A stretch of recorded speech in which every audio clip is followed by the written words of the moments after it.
ও ইব্রাহিম বিন Adham, আমি একজন রাখাল, আমার উট হারিয়ে গেছে, যার কারণে আমি উট খোঁজার জন্য এসেছি। বন্ধু আমার, ওই সময় ওই মুহূর্তে হযরতে ইব্রাহিম বিন আদহাম রাহমাতুল্লাহ আলাইহি বললেন, ও রাখাল তুমি চলে যাও মাঠে, ও রাখাল তুমি চলে যাও ময়দানে, উট খুঁজবে মাঠে ময়দানে, উট কারো ছাদে পাওয়া যায় না। মাঠে ময়দানে চলে যাও, উট কারোর দালানে, কারোর ঘরের ছাদে পাওয়া যায় না। এই কথা বলবার পরে হযরতে খাজা খিজির আলাইহিস সালাম তিনি বললেন, ও ইব্রাহিম বিন আদহাম, আপনি বললেন ঘরের ছাদে উট পাওয়া যায় না, ঠিকই বলেছেন হুজুর, যে ঘরের ছাদে যেরকম উট পাওয়া যায় না, আর আপনি যেভাবে আল্লাহ রাব্বুল আলামিন আপনাকে ইবাদতের জন্য তৈরি করেছেন, যেভাবে ऐशो আরামের জীবন যাপন আপনি করছেন, এইভাবে বিছানায় এই সাজসজ্জার পালঙ্কে শুয়ে শুয়ে আল্লাহ পাওয়া যাবে না। যেরকম ঘরের ছাদে উট বকরি ভেড়া পাওয়া যায় না, তদ্রূপ আপনি ऐशो আরামের বিছানায় শুয়ে শুয়ে আল্লাহ পাবেন না। আল্লাহ পেতে গেলে একজন আল্লাহ ওয়ালার সান্নিধ্য লাভ করতে হবে। এই কথা বলার পরে হযরতে খাজা খিজির আলাইহিস সালাম সেখান থেকে উধাও হয়ে গেছেন। এবার হযরতে ইব্রাহিম বিন আদহাম পাগল পারা হয়ে গেলেন। তিনি চিন্তা করলেন, কোন ব্যক্তিত্ব ছিলেন, কে ছিলেন তিনি, যিনি আমাকে এরকম একটা সৎ উপদেশ দিয়ে চলে গেলেন। এই চিন্তাধারা করতে করতে তিনি পাগল পারা হয়ে গেলেন, দুনিয়া ভোলা হয়ে গেলেন। আল্লাহর ওয়ালি নিগাহে ওয়ালি তাসির দেখি, বদলতে হাজাरों की तकदीर देखी, एक जमाना सोहबते बा औलिया, बेहतर आज सद सल्ताते बेरिया।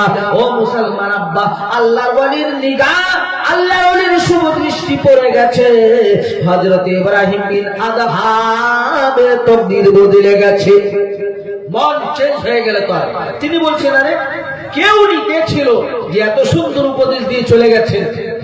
এই চিন্তা করতে করতে তিনি কি করলেন, তিনি রাজত্ব ছেড়ে দিয়ে তিনার যে মন্ত্রী ওয়াজির এদেরকে ডাক দিলেন, বলছে তোমরা আমার রাজত্ব সামলাও, আমি চললাম আল্লাহর সন্ধানে জড়িত। আল্লাহর সন্ধানে মুসলমান, আজকে আমরা উদলাবাড়ির মানুষ এত কষ্ট এত পরিশ্রম করে ছেলেগুলো যে আজকে এই জলসা সাজালো আপনাদের সকলের সহযোগিতা নিয়ে। আজকে তো বিশেষ করে আবার বাজারে দেওয়া, অনেকে হয়তো বাজারে চলেও গেছে, কিন্তু একটু সময় আমরা একটা দিন আমরা আল্লাহ আল্লাহ রসুলের জন্য দিতে পারি না, ঠিক না? কিন্তু ইব্রাহিম বিন আদহাম দেখুন, এত বড় সম্রাট, শুধুমাত্র একটা উপদেশ শুনেছেন। কি উপদেশ? খাজা খিজির আলাইহিস সালাম বললেন যে এই বিছানায় শুয়ে আল্লাহ পাওয়া যায় না, আল্লাহ পেতে গেলে একজন আল্লাহ ওয়ালা সান্নিধ্য লাভ করতে হবে।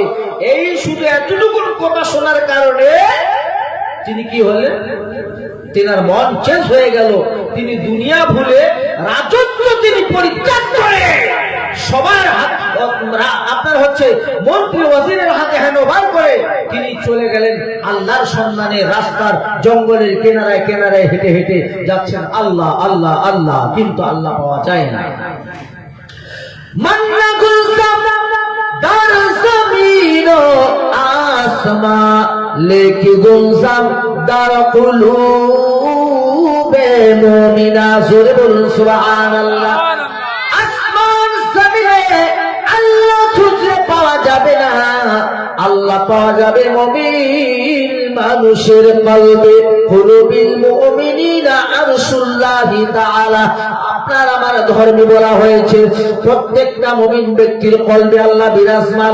সনাতন ধর্মের গ্রন্থ শ্রীমদ্ ভাগবত গীতার মধ্যে লেখা আছে, মমৈবাংশ জীবলোকে জীবভূত সনাতন। শ্রীমদ্ ভাগবত গীতার মধ্যে লেখা আছে, এই জীবলোকে সনাতন সনাতন জীবের মাঝে আমি শ্রীকৃষ্ণ বিরাজমান। জয় জয় ধর্মস্ব গ্লানির ভবতি ভারত অবুত্থানং ধর্মস্ব জগন্নাথ সৃজন্য পরিত্রাণায় সাধুনাং বিনাশায় চ দুষ্কৃতাম ধর্ম সংস্থাপনার্থায় সম্ভবামি যুগে যুগে। ভগবান বিষ্ণু তাদের শ্রীকৃষ্ণ মহাপ্রভু তিনি বলছেন, যখনই ধর্মের প্রতি আঘাত হয়, মানুষ যখন মানুষে পরিণত হয়, ওই সময় ওই মুহূর্তে আমি ভগবান বিষ্ণু শ্রীকৃষ্ণ ভালো ভালো জীবের মাঝে প্রকট হয়ে যায়। তাই মানুষের মাঝে আল্লাহ, মানুষের মাঝে ভগবান। আল্লাহ ভগবান মন্দির মসজিদে পাওয়া যায় না। এই জন্য মুসলমান গতকাল এই মেহফিলের মধ্যে বিভিন্ন ধর্মের মানুষরা প্রেজেন্ট ছিল, ছিল কিনা সনাতনী ছিল এবং ইসলামিক ব্যক্তিরাও আমরা ছিলাম। কেন? কারণ মানুষ সবচেয়ে বড় ধর্ম হলো আপনার মানব ধর্ম।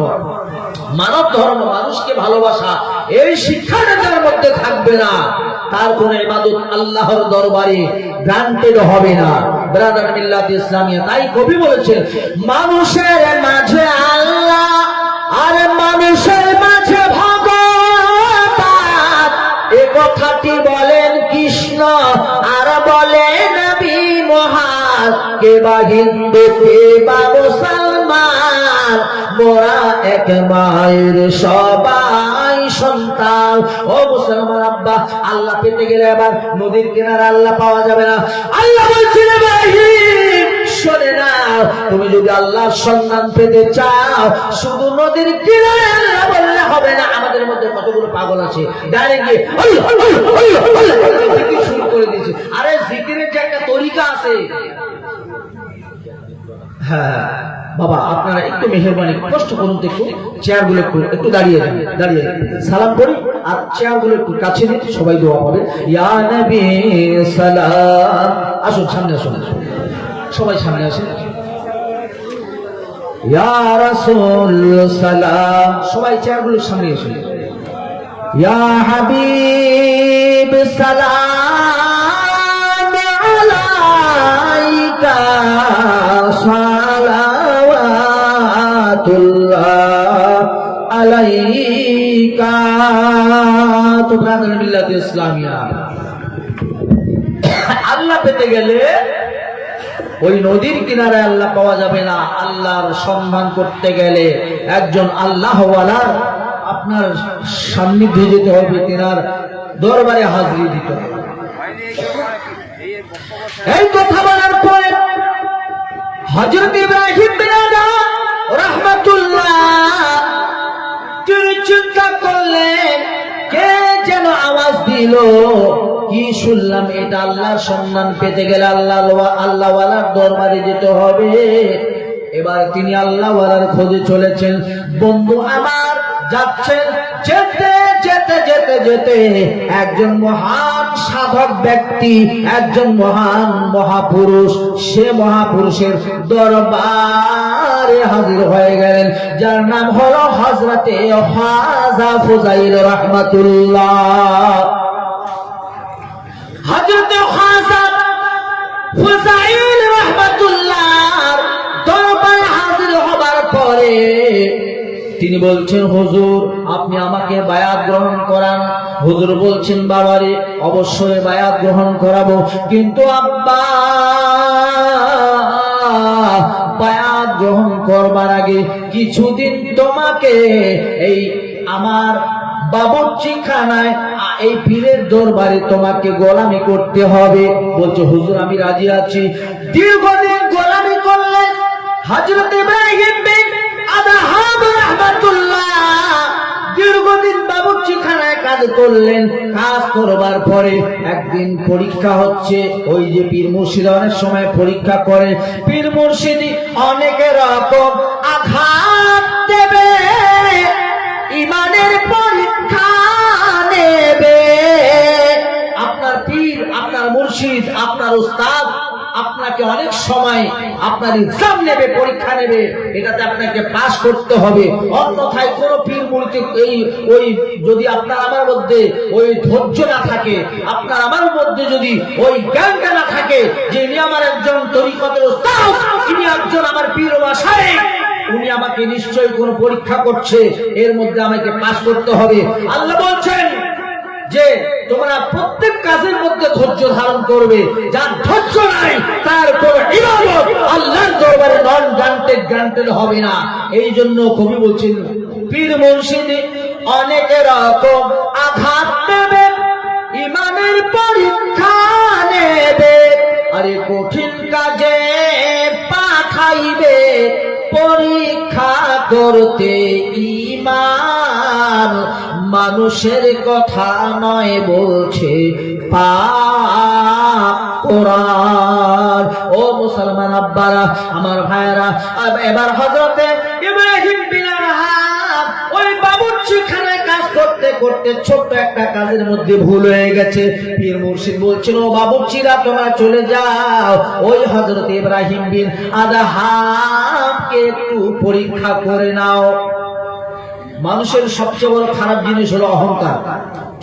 সবচেয়ে খারাপ জিনিস হলো অহংকার। যার মধ্যে অহংকার থাকবে, অহংকার শয়তানের চরিত্র। অহংকার যার মধ্যে থাকবে তার মধ্যে নামাজ, রোজা, যাকাত, হজ, হালকা জিকির, ফকিরি কোনো কিছু আল্লাহর দরবারে আল্লাহর কসম কবুল হবে না। ইন্নাল্লাহা ইউহিব্বু মান কানা মুখতালান ফাখুরা। আল্লাহ কোরআনে বলছেন যে নিশ্চয় আমি আল্লাহ অহংকার, সরিষা পরিমাণ যদি অহংকার করে আমি আল্লাহ তাকে পছন্দ করি না।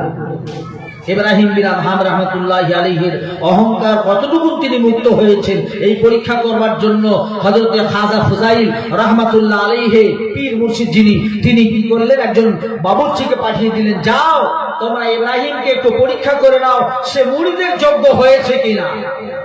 আপনার আমার মতো হাগুড়া মুদ্রা মুরিদ নয়, আপনার আমার মতো পীর মুরিদ নয়। হক্কানি পীর যারা, তারা সহজে বায়াত আপনাকে করবে না। আর বায়াত করার পরে যে শর্তগুলো দেবে আপনাকে পরিপূর্ণ মানতে হবে। এটা মানতে গিয়ে আপনাকে অনেক সময় আপনার সমস্যা দেখা দেবে, অনেক সময় আপনাকে আমাকে হয়তো কষ্ট পেতে হবে। এই কষ্ট যদি স্বীকার না করতে পারলেন, কিসের পীর আর কিসের মুরিদ, কিসের উস্তাদ আর কিসের সাদেরী। আল আমরু ফাওকাল আদব, আদব মানুষ হয় আউলিয়া আর বেয়াদবি হয় শয়তান। হযরত ইব্রাহিম বিন আদহামকে পরীক্ষা করার জন্য চলে গেল। যাবার পরে ওই সাধারণ একজন বাবুর্চি ইব্রাহিম বিন আদহামকে ঠাস করে একটা চর মেরেছে। চর মারার সঙ্গে সঙ্গে ইব্রাহিমের ওই আগের ব্লাডটা তেজ হয়ে গেল। ইব্রাহিমের যে আগের ব্লাডটা ছিল কোনটা? রাজা বাদশার ব্লাড, অহংকারী ব্লাড, আবার টকবক টকবক করতে লাগলো। তিনি বলছেন বাবুর্চি তুমি কি আমাকে চেনো? বলে আপনি কে? বলে আমি একজন সম্রাট, একজন বাদশা, আমি ইব্রাহিম বিন আদহাম আজকে রাজত্ব ছেড়ে দিয়ে এসেছি, যার কারণে আজকে তুমি বেঁচে গেলে। অন্যথায় যে চরটা তুমি আমাকে মেরেছো এর পরিণতি বুঝতে পারতে। এই কথা বলার সঙ্গে সঙ্গে আপনার হচ্ছে ওই বাবুর্চি বললেন, ও ইব্রাহিম বিন আদহাম আপনার রাজত্ব আপনার এলাকায় থাক, আপনার রাজত্ব আপনার এলাকায় থাক। এটা হলো পীর মুর্শিদের দরবার, এটা গোলামি করার জায়গা, এটা ফকিরের দরবার। এখানে রাজা, বাদশা, ওয়াজিরপন্থী, সাধারণ আম পাবলিক সবাই এক স্থানে। এখানে সবাই পীরের গোলাম। পীর মুর্শিদের দরবার, গোলামি করার জন্য আমরা এসেছি এখানে। এই কথা বলবার পরে খবর চলে গেল পীর মুর্শিদের দরবারে, খাজা ফুজাইল রাহমাতুল্লাহ আলাইহির দরবারে। তিনি বলছেন যে হুজুর, বাবুর্চি বলছেন যে হুজুর ওই ইব্রাহিম বিন আদহাম এই কথা বলেছে। বলে না, তাকে মুরিদ করা যাবে না, এখনো মুরিদ করা যাবে না। আবার 12 বছর এইভাবে করতে করতে দীর্ঘ বছর আপনার বাবুর্চিখানায় কাজ করার পরে এরপরে আবার একদিন তার পরীক্ষা হলো, আর একটা আঘাত তাকে করা হলো।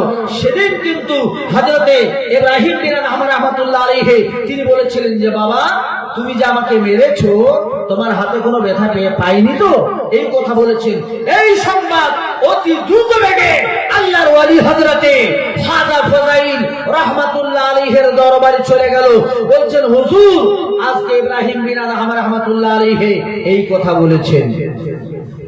ব্রাদার মিল্লাত ইসলামিয়া, এবার হযরতে খাজা ফজাইল রাহমাতুল্লাহ আলাইহি তিনি এবার কি করলেন, ইব্রাহিম বিন আদহাম রাহমাতুল্লাহ আলাইহিকে ডেকে নিলেন।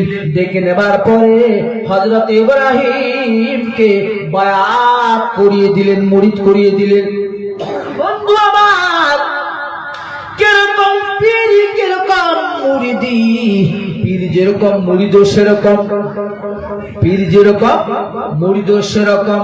বন্ধু আমার, ইব্রাহিম বিন আদহাম রাহমাতুল্লাহ আলাইহি এবার মুরিদ হবার পরে এরকম মুরিদ হলেন যে তিনি পীর মাশায়েখের তালিম পাবার পরে তিনি একদম একনিষ্ঠভাবে ইবাদত করতে শুরু করলেন।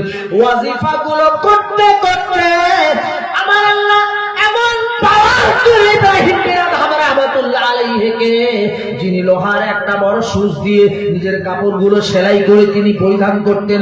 একদিন নদীর কিনারায় তিনি কাপড়গুলো সেলাই করছেন, এমন সময় তেনার হাতের যে সুচটা, হাতের যেটাকে আমরা সুই বলি, এই সুইটা সেলাই করতে করতে টুক করে সমুদ্রের তলদেশে চলে গেল, সমুদ্রে পড়ে গেল। এমন অবস্থায় হযরত ইব্রাহিম বিন আদহাম রাহমাতুল্লাহ আল্লাহর দরবারে দোয়া করছে, আল্লাহ আমার লোহা, আল্লাহ আমার সুইটা তুমি উঠিয়ে দাও। আল্লাহ বলছেন ও মাছেরা, ওনার সুইটা উঠিয়ে দাও।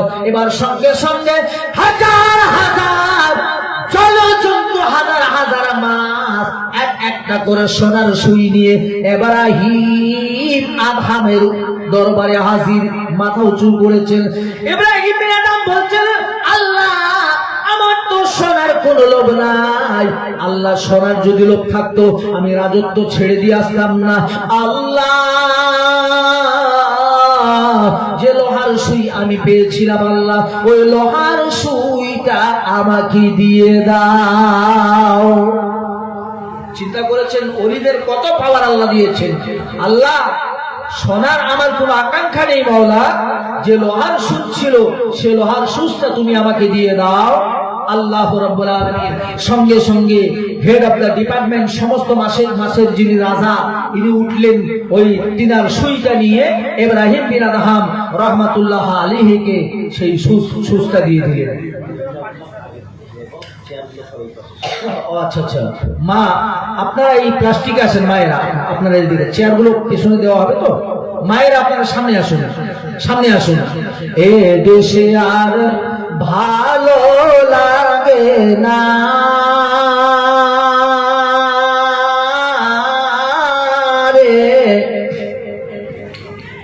নবিয়ানা মন যেতে চায় সোনার মদিনা।